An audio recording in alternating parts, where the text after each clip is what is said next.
So are you saying, I mean, just like we'd rank quarterbacks 1 to 32, do you rank offensive coordinators 1 to 32? Do you rank quarterback coaches 1 to 32? Well, what if you had the 32nd ranked coordinator in someone's mind, or the 32nd ranked quarterback coach? How is he getting a level of development? I've got to be honest with you guys. What just happened might go down as one of the most explosive moments of this entire NFL season. Tom Brady, the greatest quarterback to ever touch a football, just called out the Cleveland Browns. And not just a little critique, not just some vague comment. He basically accused them of sabotaging Shedeur Sanders. Yeah, you heard that right. The GOAT himself said Cleveland doesn't know how to develop quarterbacks. And the second those words left his mouth, every fan, every analyst, every person who's been paying attention instantly knew exactly who he was talking about. You didn't have to say his name, because in today's NFL, when you talk about a young, talented QB being thrown into chaos, there's only one name that fits: Shedeur Sanders. Now, I'm going to be real with you. When Brady said it, I felt it. Because he exposed something that's been simmering under the surface for months, maybe even years. He said some teams aren't failing to develop young quarterbacks. They're setting them up to fail. And man, when he said that, every eye turned straight to Cleveland. Because if Brady's right, and let's be honest, when is he ever wrong about quarterbacking, then Shedeur Sanders never had a fair shot. He was tossed into confusion, blamed for the chaos around him, and left to sink while everyone else pretended to be surprised. Let's build a totem pole together. Like, subscribe, and comment. If this video gets 1,000 likes, we'll be making our voices heard by the coaches for Shedeur to be the starting QB1. Let's do it. Let's talk about what's really been happening. Local Cleveland media's been relentless on Shedeur. You've heard it? He's entitled. He's distracted. He's developing too slow. He can't learn the playbook. They keep throwing shade at this kid. But here's the thing. Nobody wants to admit. None of that has anything to do with football. Tired of boring phone cases? Here's your chance. My Etsy shop is packed with exclusive designs that let you show off your team pride in style. And the best part? You'll unlock discounts when you hit favorite, more savings when you add to cart, and even surprise discounts on your second purchase. Don't wait. Click the link in the description and grab your favorite now. This goes deeper, way deeper than most people realize. If you haven't seen it yet, go watch that Tom Brady segment on The Herd with Colin Cowherd. It started out like any other discussion about quarterback development. Calm, professional, nothing crazy. But then Brady dropped a line that set the entire football world on fire. He said, and I quote, "There's a lot of people who have no idea what they're doing when they're tasked with coaching a quarterback." That one sentence flipped the NFL upside down. Within minutes, fans started connecting the dots. Coaches ranked dead last in development. Young quarterbacks getting no guidance. Organizations pretending to build talent while actually destroying it from the inside.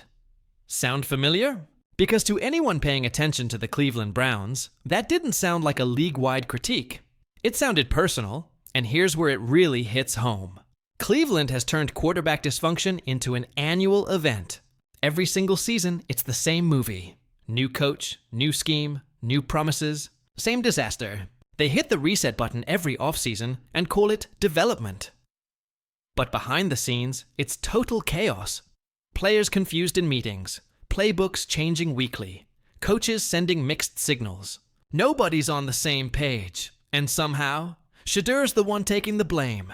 And just when you think it can't get any worse, Browns owner Jimmy Haslam comes out and admits, on record, that he didn't even know Shedeur Sanders had been signed.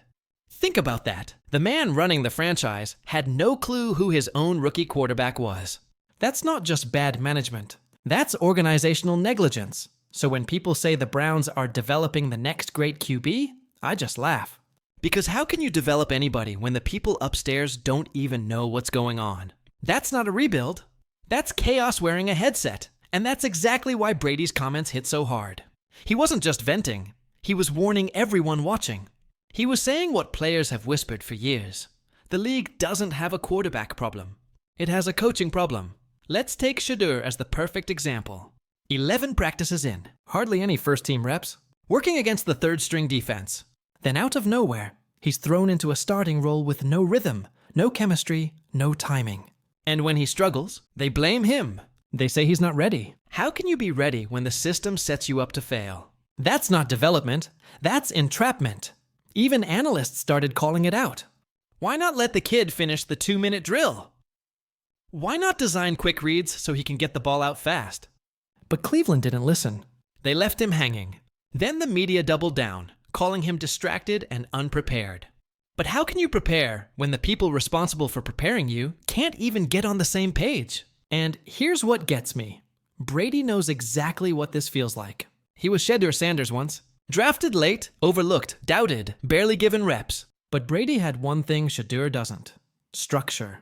Real coaching. A system that believed in growth. Bill Belichick and his staff took that kid from Michigan and actually developed him. They didn't just evaluate. They taught. They built. They guided. Shedeur doesn't have that. He's surrounded by people who talk about development, but don't actually do it.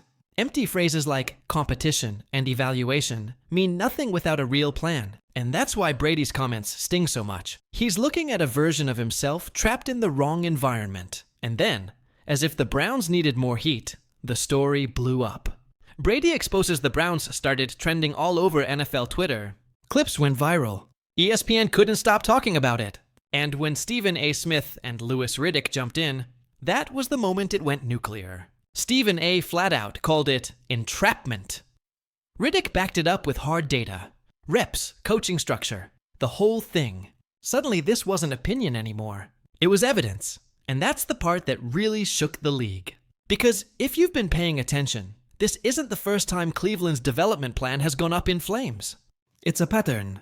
New names, same result. So when Brady called out coaching incompetence, fans realized, maybe it's not the quarterbacks who keep failing. Maybe it's the coaches who keep surviving. Brady said something that should be written in every locker room. Everyone ranks quarterbacks 1 to 32. But what if your coach is ranked 32nd? That hit me like a ton of bricks. Because he's right. We blame players for bad reads, missed throws, and poor footwork. But who's teaching them? Who's building them? Nobody ever ranks the coaches responsible for that development. They just get a free pass. And that's what makes this story so much bigger than Cleveland. This is about how the entire NFL treats young quarterbacks, like disposable experiments instead of investments. Every year we see it. Talented rookies get drafted into chaos, tossed behind bad lines, given inconsistent playbooks, and when they fail, it's their fault. Brady's trying to change that conversation. He's not defending Shedeur because he's biased. He's defending him because he understands. He's lived it. And he knows that if the system doesn't change, the league's going to keep losing future stars before they ever get a chance to shine. Maybe, just maybe, it's time to stop rebuilding quarterbacks and start rebuilding coaches. Because in a league obsessed with talent, the real issue isn't who's under center, it's who's holding the clipboard. So now the question isn't if Tom Brady was right. The question is, how long can the NFL ignore him? Because when the greatest quarterback of all time says the system is broken, that's not just criticism.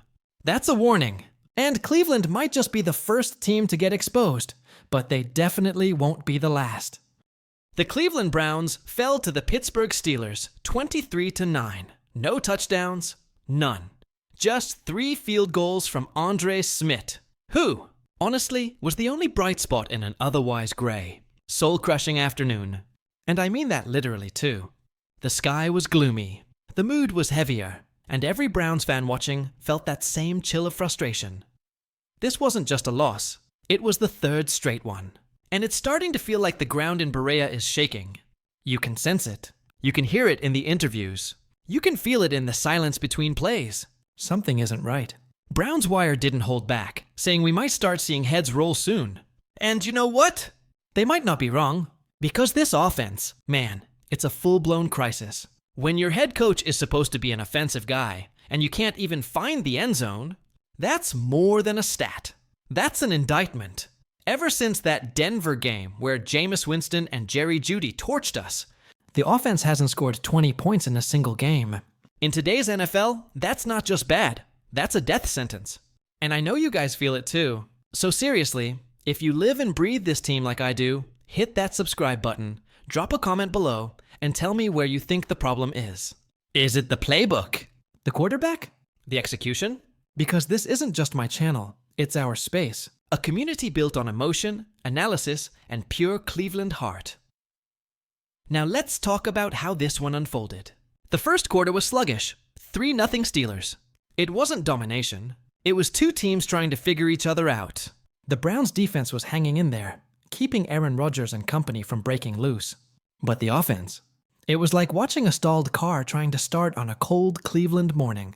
Just sputtering. Nothing clicking. Then came the second quarter. A flicker of hope. Dillon Gabriel finally found some rhythm, showing composure in the 2-minute drill right before halftime. The clock's winding down, fans holding their breath, and Schmidt nails it. Boom, 9-3. We go into halftime thinking, all right, maybe there's a spark here. But that hope didn't last long. Third quarter hits. And Aaron Rodgers does what Aaron Rodgers does. Cool, collected, surgical. He reads our defense, waits for the perfect moment, and finds Connor Hayward in the end zone. Suddenly it's 16-3, and the air just goes out of the room. The kicker?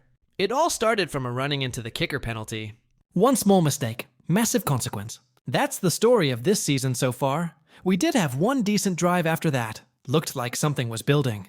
Until Harold Fannin Jr. dropped a crucial pass. And look, I get it. Young guys make mistakes. But in games like this, you can't afford them. Schmidt adds another field goal to make it 16-6, but we all felt it. That mountain wasn't being climbed today. Then came the dagger. Fourth quarter. Rodgers to DK Metcalf on a deep shot that just ripped the air out of the Browns' sideline. Our new quarterback, Tyson Campbell, tried to respond, tried to lead something, anything. But it just wasn't there. Acrisure Stadium erupted in black and yellow as the Browns walked into silence. Another Schmidt field goal made it 23-9, but that was just stat padding at that point. When that clock hit 0, you could feel the weight of it all. Stefanski's face said it all. Tense, tight, almost expressionless. Like a man who knows the questions that are coming, but doesn't yet have the answers. You look around that sideline and see players staring into space, just lost. The kind of loss that hurts deeper than the scoreboard. And what's crazy is, this isn't new. This feeling. We've been here before. Week 1, losing a heartbreaker to the Bengals 16-17, then getting embarrassed by the Ravens. 41-7, then we beat the Packers barely. 13-10, that was supposed to be the turning point. But then came Detroit, London, and now Pittsburgh. 1-5, that's not just a rough start, that's a disaster brewing. And now it's the Dolphins next. Back home on October 19th. That's not just another game, that's potentially the season-defining moment. You lose that one. And we're not just talking about playoff hopes slipping away. We're talking about possible coaching changes, roster shakeups, maybe even front office whispers. Because let's be real, the pressure's already boiling. The fans feel it. The players feel it. And the media, they're circling. But listen, I'm not here to just pile on. There are small glimmers of hope. Andre Schmidt has really stabilized himself after a rocky start. Dillon Gabriel, as raw as he still is starting to look more comfortable under pressure. The defense, even though it's inconsistent, still has heart. You can see the fight. And that matters. So the question now is, can this team bounce back? Can they steady the ship before it's too late? Or are we staring down another season of disappointment and what ifs?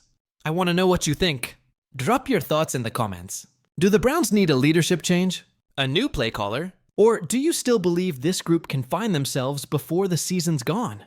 Because I'll tell you right now, win or lose, I'm going to be here every week, breaking it down, feeling every high and every heartbreak right alongside you, because that's what being a Browns fan is all about, right? It's pain. It's loyalty. It's hope against hope. It's standing in the cold wind on the shores of Lake Erie and still believing next Sunday might finally be the one. So yeah, it hurts right now. But this story isn't over yet. Stay locked in, stay loud, and stay loyal. Because as long as there's football in Cleveland, there's still a heartbeat in this fan base. And trust me, when redemption finally comes, it's going to feel that much sweeter.